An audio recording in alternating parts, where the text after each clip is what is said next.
नमस्कार दोस्तों, मैं हूं Rakesh Kumar, BPSC math teacher, TGT 11-12। आज हम ट्रिग्नोमेट्रिक फ्रैक्शन के पार्ट 6 के सबसे महत्वपूर्ण प्रश्नों को हिंदी और इंग्लिश में आसान तरीके से सीखेंगे। अगर आप बीपीएससी टीआरई 4 स्टेट सीटेट या एनबीएस की तैयारी कर रहे हैं तो यह वीडियो आपके लिए बेहद महत्वपूर्ण है। चलिए शुरू करते हैं। जैसा कि मैंने पहले पिछले 5 वीडियो में 50 क्वेश्चंस बता चुका हूं। ये मेरा ट्रिग्नोमेट्री का लास्ट वीडियो है और मैंने बहुत सारा पीडीएफ क्वेश्चन सेलेक्ट किया है जो एग्जाम में आने लायक है। वो मैं अपने टेलीग्राम पे पीडीएफ बना के डाल दिया हूँ, आप लोग वहाँ से फ्री में ले सकते हैं। तो चलिए शुरू करते हैं। देखेंगे यहाँ पे सीरियल नंबर है इधर उधर, इसको अरेंज करके पढ़ाएंगे। 39 क्वेश्चन है sin 3a equal to 3 sin a minus 4 sin q है। कभी कभी क्वेश्चन डायरेक्ट कर देता है, याद रखेगा। फॉर्मूला बेस्ड जो क्वेश्चन होता है उसमें क्या करेगा, डायरेक्ट कर देगा। तो ये आपको याद रखना है कि sin 3a जो है वो 3 sin a minus 4 sin qa के बराबर होता है। अब इसको अल्टरनेट चेंज करके एक बार आप लोग रफ कर लीजिएगा। दूसरा डायरेक्ट क्वेश्चन आ सकता है cos 3a बराबर 4 cos qa minus 3 cos a। आया हुआ भी क्वेश्चन है सीटेट में, एनबीएस में, इस तरह क्वेश्चन आते रहता है। tan 3a बराबर क्या होता है, बच्चे भूल जाते हैं, बनाते पढ़ते बहुत सारे क्वेश्चन बनाते हैं, इसलिए tan 3a बराबर 3 tan a minus tan qa divided by 1 minus 3 tan square a। तो ठीक है, इसको भी। अब क्वेश्चन देखेंगे, find sin 2x divided by 1 plus cos 2x इन चारों में से किसके बराबर होगा। तो सबसे पहले हम देखते हैं कि ये एक फॉर्मूला है इजी, तो यहाँ पे आप इसको देखेंगे अभी। फिर यहाँ पे देखेंगे 43 question cos x divided by 1 minus sin x इस चारों में से किसके बराबर है। तो सबसे पहले याद रखिए cos x का एक फॉर्मूला होता है जो होता है cos square x by 2 minus sin square x by 2। ठीक है, यही यदि cos 2x रहता 2x के साथ तो फॉर्मूला चेंज हो जाता है, फॉर्मूला सिर्फ होगा cos square x minus sin square x, याद रखिएगा। तो यहाँ पे फॉर्मूला हाफ एंगल लग जाएगा क्योंकि सिर्फ x एंगल पे, तो लग गया। 1 को हम लिख सकते हैं sin square x by 2 plus cos square x by 2, क्योंकि दोनों का एंगल सेम है तो sin स्क्वायर और cos स्क्वायर x 1 होता है। माइनस sin x का फॉर्मूला लिख सकते हैं 2 sin x by 2 into cos x by 2, half angle का फॉर्मूला। अब यहाँ देखिए ये फॉर्मूला है A square minus B square, तो ए स्क्वायर माइनस बी स्क्वायर को हम लिख सकते हैं A plus B, A minus B, और नीचे क्या है A square plus B square minus 2ab, इसको लिख सकते हैं ए माइनस बी का होल स्क्वायर। तो यहाँ से स्क्वायर और ये पूरा कैंसिल हो गया। अब ये बचा। अब यहाँ पे क्या करेंगे, अब यहाँ पे देखेंगे कि ऑप्शन में सब 10 में है, यानी 10 के टर्म में है। तो क्या करेंगे, न्यूमरेटर में और डिनोमिनेटर में cos x बाई 2 से डिवाइड दे देंगे। तो जब cos x बाई 2 से डिवाइड देंगे तो ये 1 हो जाएगा, sin x by 2 cos x by 2 tan x by 2 हो जाएगा। फिर यहाँ से क्या हो जाएगा, sin x बाई 2 नीचे चेंज करके यहाँ पे चेंज कर दिए सारा टर्म्स को। अब यहाँ पे क्या हो गया, यहाँ पे ये फॉर्मूला होता है tan pi by 4 plus x by 2। ऐसा क्यों लिख सकते हैं, क्योंकि यदि हम लोग tan a प्लस बी का फॉर्मूला जो पिछले क्लास में बताए थे वो लगाएंगे तो ये आ जाएगा, यानी कि ऑप्शन क्या हो गया इसका, बी हो गया। Next, find the principal solution of equation tan x बराबर √3। tan x बराबर √3 का प्रिंसिपल सॉल्यूशन क्या होगा। तो पहले हम लोग लिख लेंगे tan x बराबर √3, x को उधर लेके चल जाएंगे तो क्या हो जाएगा tan इनवर्स √3। अब √3 tan के किस वैल्यू पे मिलता है, तो यानी कि tan 60 पे √3 आता है, यानी कि पाई बाई 3। तो ऑप्शन क्या है, पाई बाई 3।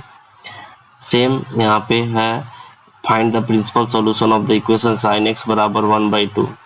जब भी इस तरह का क्वेश्चन होगा प्रिंसिपल वैल्यू निकालने का तो इसका दो टर्म होता है, एक जीरो के रिलेशन में, एक वैल्यू के रिलेशन में। तो sin x बराबर हम लोग लिख लिए, किसका वैल्यू निकालना था, 1/2 का।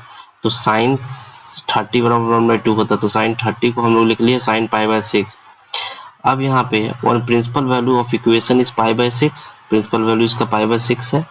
तो sin x बराबर लिख लेंगे हम लोग sin पाई माइनस x लिख सकते हैं।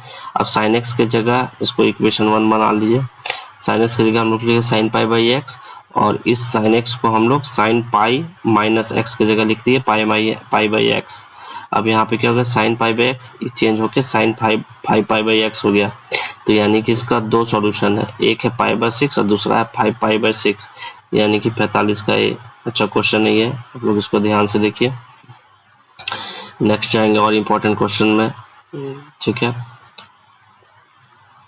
अब यहाँ देखिए कुछ क्वेश्चन जिसको मैंने अरेंज किया, सेम वही सब क्वेश्चन है, थोड़ा सा चेंज है। अब यहाँ जो पहला क्वेश्चन है, sin 2x divided by 1 plus cos 2x का मान ज्ञात कीजिए। तो sin 2x बराबर हम लिख सकते हैं 2 sin x into cos x, formula जानते हैं, और 1, अब cos 2x का फार्मूला होता है 1 माइनस 2 sin स्क्वायर x, याद रखिएगा। अब यहाँ से क्या किए कि नीचे देखिए 1 और 1 2, दोनों से 2 बाहर निकाल लिए तो 2 ब्रैकेट में आ गया, 1 माइनस साइन स्क्वायर x बचा यहाँ पे, ठीक है। अब यहाँ पे 1 माइनस साइन स्क्वायर x जब बचा तो यहाँ पे क्या करेंगे हम लोग कि अब यहाँ पे sin x into cos x, 2 cancel हो गया और नीचे बच गया 1 minus sine square equal to cos square x. और हम लोग जानते हैं यहाँ से एक कॉस 2 कॉस एक्स, तो एक कॉस कट जाएगा ऊपर में, बच्चे का साइन बाई कॉस, तो 10x, यानी कि ऑप्शन यहाँ पे क्या हो गया, ऑप्शन ए 10x, ठीक है। ये क्वेश्चन बता दिए अभी हम लोग, ठीक है। इसको और एक तरीका से आप बना सकते हैं, इससे प्रिंसिपल वैल्यू वाला भी हो गया। अब आते हैं 45 नंबर क्वेश्चन है, if sec x equal to 13/5 then tan theta. तो ये देखने में छोटा क्वेश्चन होता है, बट आपका टाइम टेकन नहीं करना, जितना स्पीड बना सकते हैं। तो हम लोग क्या करेंगे, sec थीटा बराबर 13/5, cos थीटा उसका उल्टा होता है, sec थीटा का रेसिप्रोकल, तो पाई विद क्रम पाथ, तो 5/13 हो गया। tan थीटा बराबर होता है sec स्क्वायर थीटा माइनस 1, तो sec क्या है 15 तो 13 का 169 माइनस 1, एलसीएम लेंगे तो आ जाएगा, देखिए यहाँ पे 169 माइनस 25/25। अब यहाँ हो गया घट गया 140/25, 140 का वर्गमूल 12 और 25 का 5, यानी कि 12/5। यहाँ देखेंगे बी नंबर 12/5 हो गया, ठीक है। अब आते हैं आगे, इफ साइन थीटा बराबर 5/13 देन कॉस थीटा का मान क्या होगा। तो बहुत ईजी है, हम लोग जानते हैं कि sign square theta plus cos square theta 1 के बराबर होता है, तो कॉस थीटा बराबर क्या हो जाएगा, रूट में 1 minus sine square theta, sine का वैल्यू बैठाएंगे तो साइन का वैल्यू कितना 5/13, तो 25/169 हो जाएगा, फिर माइनस करेंगे 140/69, तो यानी कि 12/13 जो है मेरा आंसर आया। ये ऑप्शन में क्या लिखेंगे 12/13। अब ये sine square 45 plus cos square 45 1, ठीक है। tan 30 cot 30, अब इसका वैल्यू भी रख के आप सॉल्व कर सकते हैं, नहीं तो हम लोग जानते हैं कि tan 30 cot 30, cot का रेसिप्रोकल होता है 10, तो इसको नीचे ले आएंगे तो ये आपस में कट जाएगा, तो आंसर 1, ठीक है। क्विक रिव्यू क्वेश्चन है ये। अब यहाँ पे करेंगे sin 60 cos 30 plus cos 60 sin 30 का मान ज्ञात कीजिए। तो यहाँ एक फार्मूला होता है sin a cos b plus cos a sin b sin a plus b, तो इसको लिख देंगे sin 60 प्लस 30, तो sin 90 का वैल्यू होता है 1, तो ऑप्शन हो गया ए 1। अब यहाँ पे देखिए sec square 45 minus tan square 45 किसके बराबर होता है, तो sec square minus tan square theta 1 होता है, तो sec square 45 minus tan square 45 भी क्या होगा 1 होगा, तो ऑप्शन क्या हो गया 1। यानी कि क्वेश्चन देखिए कि सारा इजी है। फिर बहुत सारे इंपॉर्टेंट क्वेश्चन है जो टेलीग्राम में पीडीएफ बना के डाल दिया जाएगा, सब आप लोग वहाँ से फ्री में ले सकते हैं, ठीक है। थैंक यू, आप सभी मेरे चैनल को लाइक करें, सब्सक्राइब करें, थैंक यू वेरी मच।